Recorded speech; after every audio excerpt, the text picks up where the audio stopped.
You can protect yourself from identity theft by first being very careful not to disclose personally identifiable information like your name, your email address, your social security number, or the social security number for members of your family to anyone whom you do not know.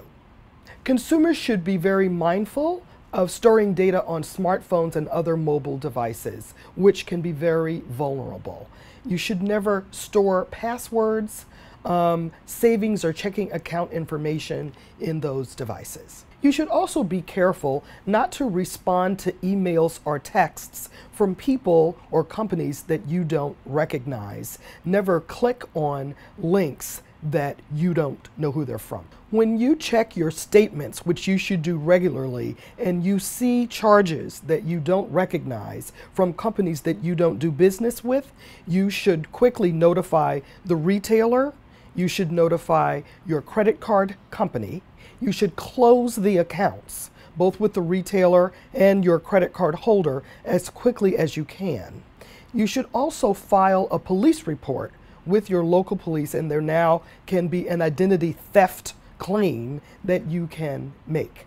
In addition to filing a police report with your local police department, you may also want to file a complaint with your local Better Business Bureau and file a complaint with the Federal Trade Commission. One of the warning signs that you may be a victim of tax identity theft fraud is that you may be contacted by the IRS that a second tax return or a different one than the one you filed has been filed.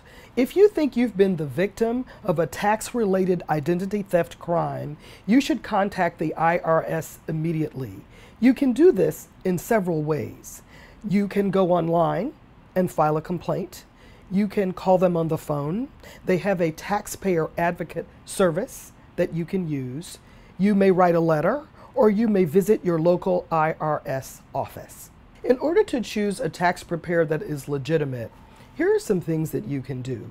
Check with your local Better Business Bureau to see if they're a member. Check references when you go online to their site. Ask your friends or your colleagues to recommend someone that they have used.